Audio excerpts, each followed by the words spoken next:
Of course, the twice world champion, Fred Merkel, coming to the line now. This is the Jerez circuit, which is used, of course, for Grand Prix motorcycle racing, and also for the world car racing as well. And you can see the grid there. Roche fastest in practice, Merkel second fastest, Terry Reimer well up there as well with the Yamaha. Then Falapa and Ron McElhenney on the outside of the front row as they're away in this first of the two-part race. Merkel there making somewhat disappointing start, and into the lead there it's Rob Phillips. Rob Phillips with the Kawasaki. Easy to spot those green Kawasaki's in a very tightly packed field at the moment. No fallers at that first corner. These bikes are a little bit different to handle than the World 500 bikes. You don't see them get out of line in quite the same way, but they're quick and certainly well worthwhile watching. The pressure on there. And it's Terry Reimer who's applying it, I reckon, number 7 in second place. The rest of the field filing through there. It wasn't a good start for everybody on the front row. Right at the back of the field there, 28, got a long way to go. That was a pretty poor start there. But the pressure on at the front of the field. And you can see there a good look on the inside. But it's still number 11, Bob Phillips. With number 7 behind him, Terry Reimer.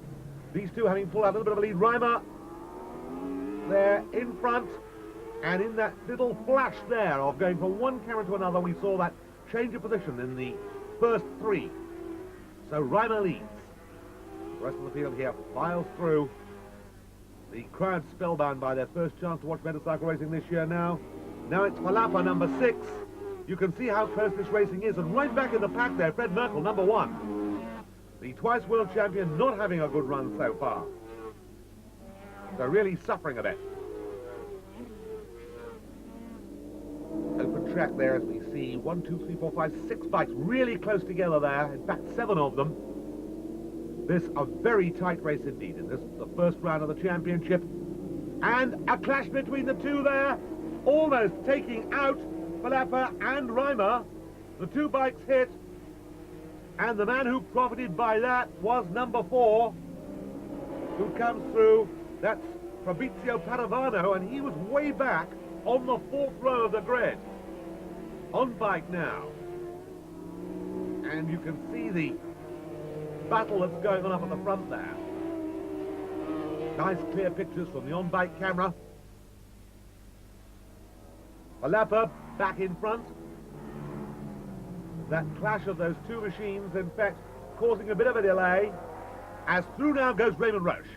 Raymond Roche, the very experienced Frenchman, ex, of course, the World Motorcycle Championship a year or 2 back, had some awful luck, some tremendous accidents, but his enthusiasm in no way dented by this. Raymond Roche showing that he's lost none of that cunning.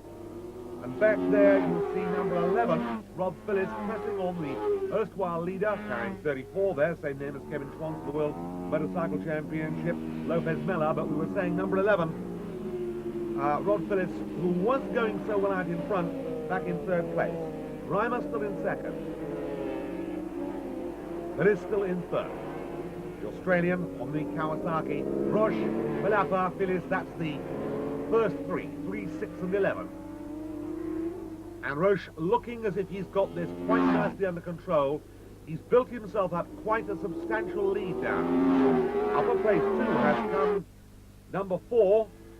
Once again, Padovano, who made that brilliant start from what was a pretty backward position. But I suppose the surprising thing is we've seen nothing of the challenge of anyone like Ron McElhenney.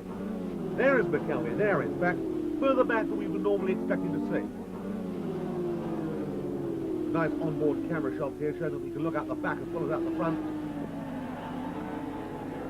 And you can see just what a fight this is. Up now, through has come. Very good ride there by Stefan Mertens, number 2, to briefly head the field. And once again, the positions changing regularly. Those positions are changing regularly behind Raymond Roche, who currently is dominating things up ahead. Roche goes through. Lots of empty road. Then you've got Stefan Mertens now leading that little group. And somebody having a wicked moment. That looked like Mertens there.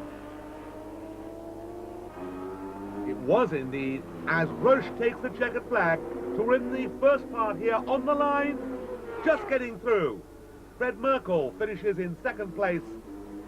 In third place there you can see indeed Mertens finished, as Roche does a wheelie on this slowing down lap. Raymond Roche then, having put distance between himself and the dual world champion. Fred Merkel second, Mertens third, Phillips fourth, Palapa fifth, Reimer and then Paravano, all pretty tight together. And that's the provisional classification after this first part as Raymond Roche walks in. Maybe when I see the panel, I have plus 4 seconds, I think, just behind.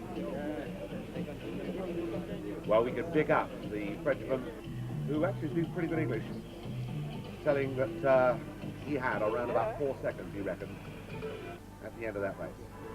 Alors Stéphane, comment ça s'est passé la course? Ben, ça a très mal débuté, j'ai complètement raté mon départ, comme à l'habitude malheureusement. Mais heureusement j'ai pu rapidement ramarrer le peloton des leaders pour aux 3 quarts de la course passer premier de ce groupe. Malheureusement Raymond Roche était déjà parti, avait fait un grand trou, je n'ai pu le rattraper.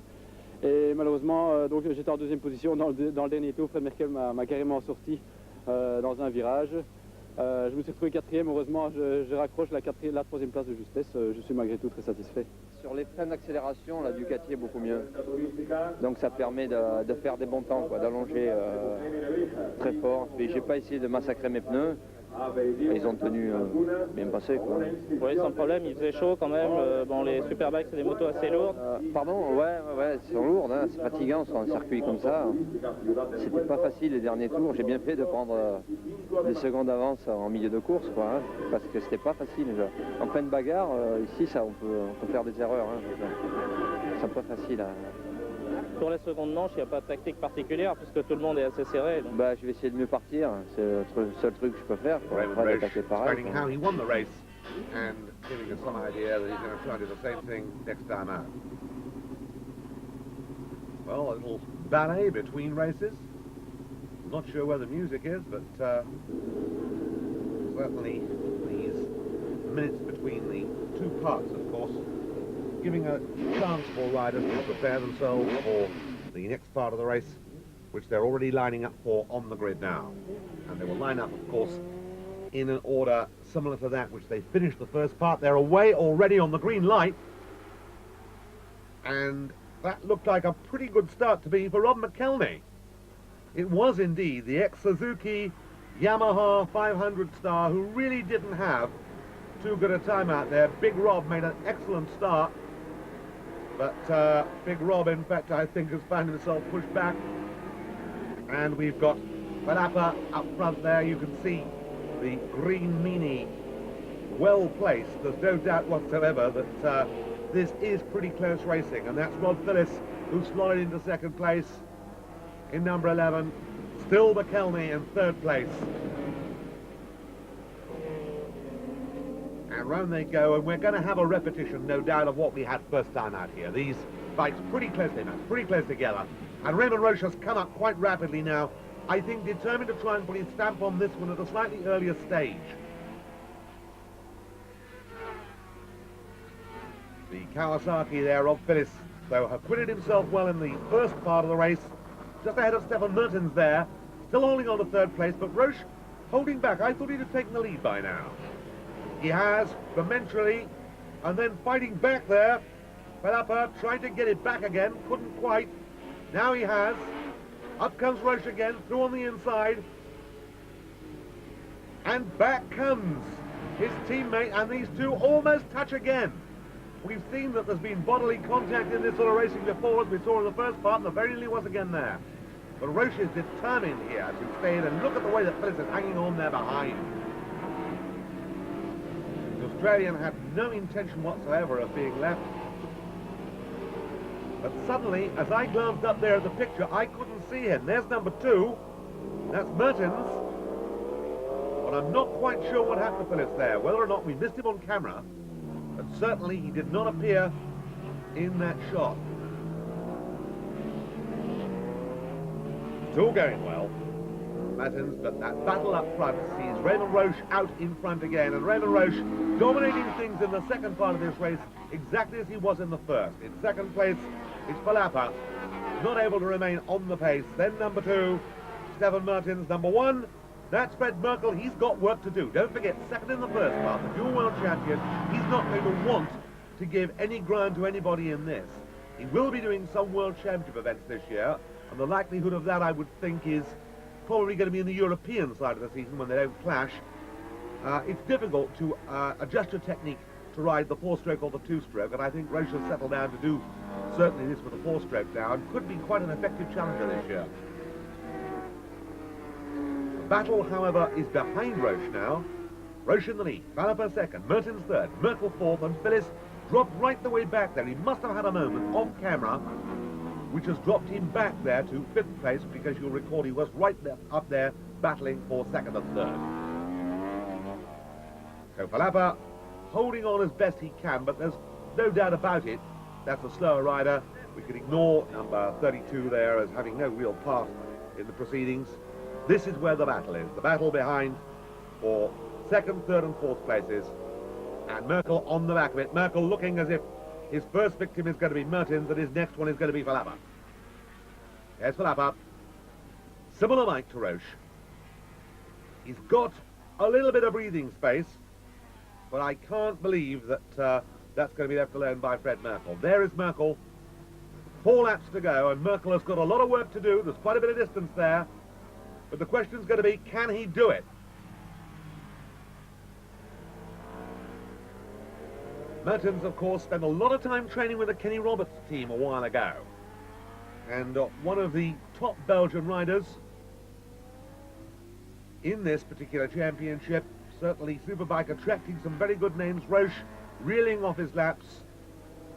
7.8 seconds, 7.08 seconds, I beg his pardon. So he really has pulled out quite a remarkable lead and has shown the sort of domination that I think could be quite difficult to head at this stage of the game, this early in the season. Some fairly tough work going on a bit further down the field there. That's Daniel Amatre in there, but we're looking at Roche in the lead, reeling off these final laps and hoping to see what happens in that battle behind. There is Roche in the lead. It's the battle behind for second, third and fourth is the one that counts, as Roche very much in charge of the situation.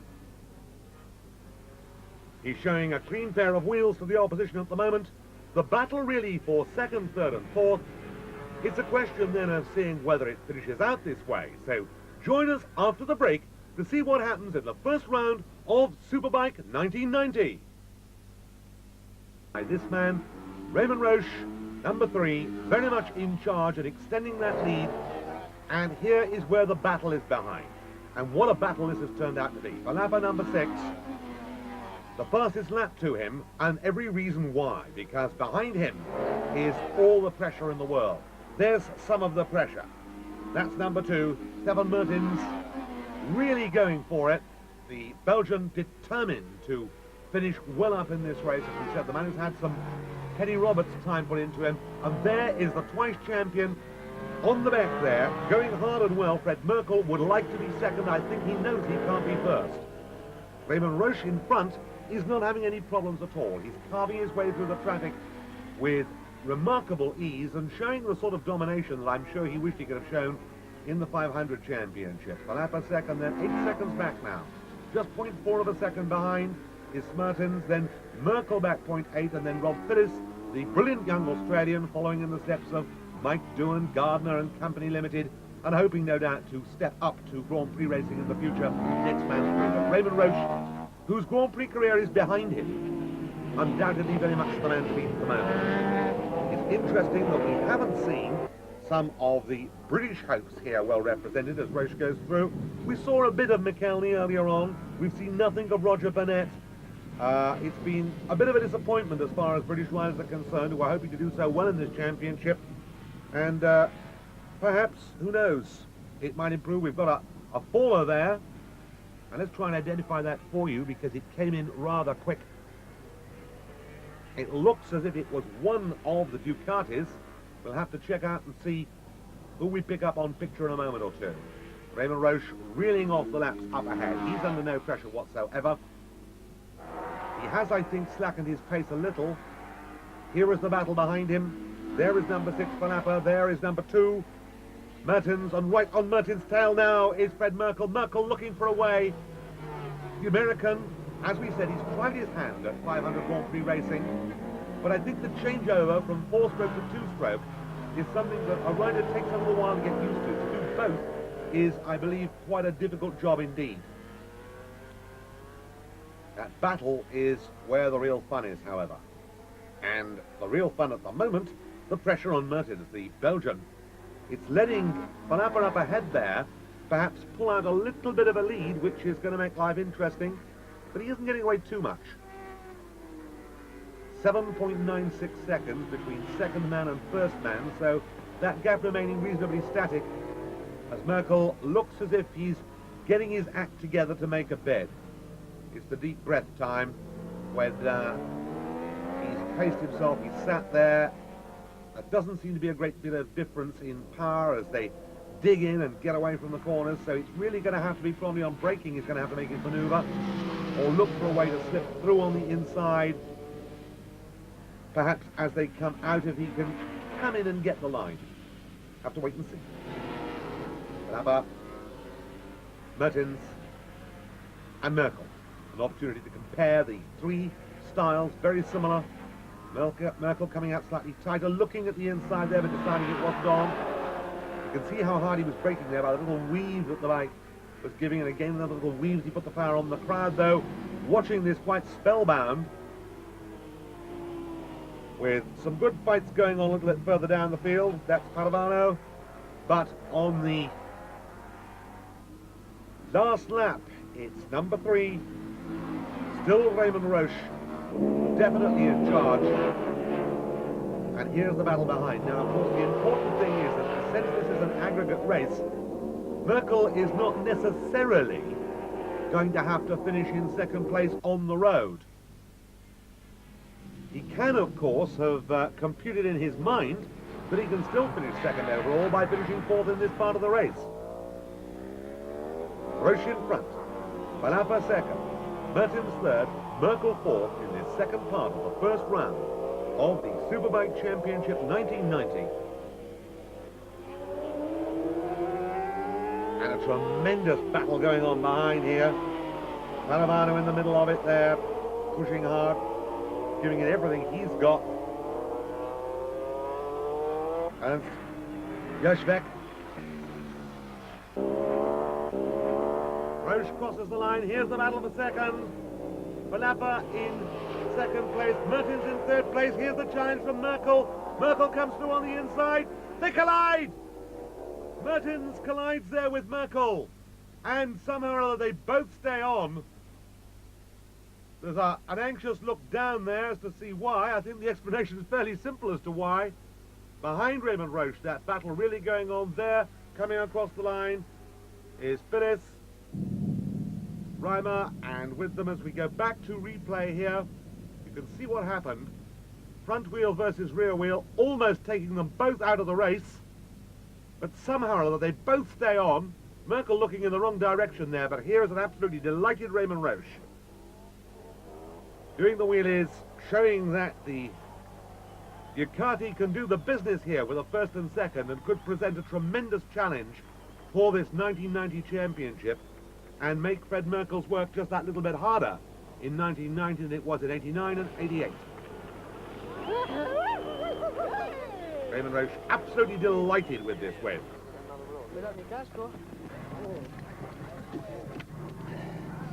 Bah bien. Ça a été plus dur, hein, l'enfoiré. Ça a été plus dur parce que j'avais gardé moi la même gomme que ce matin. Explaining plus chaud, la piste est plus chaude, the conditions this morning and this afternoon with the change in the temperature played its part. But as far as he's concerned, a very good race, and delighted to stay ahead of Van Appe, his teammate. Bon, il joue bar un peu, il est jeune. Hein, n'est-ce pas? Et donc je l'ai un peu laissé faire, et puis bon, j'ai vu que dans les grands trucs il était quand même moins vite que moi. Il accélérait mieux grâce à son pneu, mais les grandes cassures il me gênait. J'ai laissé un peu faire 2-3 travers qui ne baise bien son pneu. Puis après, j'ai rattaqué, quoi. Voilà. Fred Merkel gives us his story now. Good, really good. The Pirellis, they've done their homework over the winter, and I'm really happy with them. My bike is good. I'm actually, this first race I'm riding last year's machines. My new Hondas for this year will not show up till April 1st, so I'm looking forward to riding my new bikes. A chance for Rob Phillips to get himself into the act here. Excuse the French. Sorry about that. Hello, Australia. And how about Stefan Merton's ride? A fine ride there. Fred Merkel était un peu distancé, il est revenu sur nous. Which he explains that he had a pretty close battle with Merkel. Surtout de mon départ, pour une fois j'ai pris un très After bon the départ. start, staying with him pretty well throughout the race. So this first run then of Superbike, you can see how difficult these machines are to handle, really providing us with a lot of excitement and just how hard, in fact, the riders have to work. That was Mertens we saw before. This is Raymond Roche, the winner. You can see him drifting that bike here absolutely beautifully as we go up towards the usual shot of the presentation and the champagne. The Ducati then finishing first and second in the first round of the 1990 championship here at Jerez, where of course in a few weeks' time we shall be seeing the 500s. We shall also be seeing cars probably performing this year as well. And an interesting circuit to go to. It's not the most easy place in the world, I can tell you from experience, to find a hotel that can take you, because it's a holiday resort as well and it gets really packed. The riders then on their way up to the presentation, which we'll be seeing in a moment or two. There's that moment where we saw that very exciting happening between Reimer and Palapa, which in fact Reimer never really got his act together after. And Paravano, a man who also starred in this race, Phillips at that time also running right up with the leaders, and that battle that went on between Palapa and Roche before Roche pulled ahead to take victory here at Jerez. Now the crowd massing round the rostrum. The laurels for Raymond Roche. Palapa, a very happy man, and of course, no doubt about it, Fred Merkel, feeling that as far as he's concerned, it's a good start.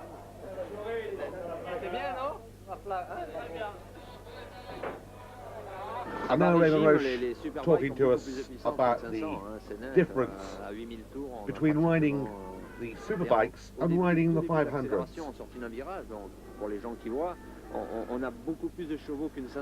Handling and the tyres quite different. And they're perhaps not as agile to ride as the 500 two-strokes, not as easy to move around upon. Certainly not as quick on the circuits. But you can see basically the whole package is very much perhaps closer to that of a road bike, so one wouldn't expect them to be. The times, dependent on the circuit, approaching somewhere between the 250s and the 500s, but it really does depend upon whether it's a tight or a fast circuit.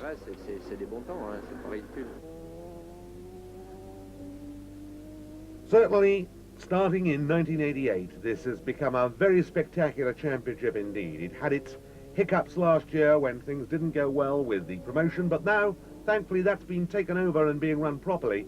And we have every chance of seeing perhaps Fred Merkel going on not just to 1, 2, but 3 World Championship victories. But the people likely to stop him, on certainly today's account, have got to be Raymond Roche, very much at the top of his form.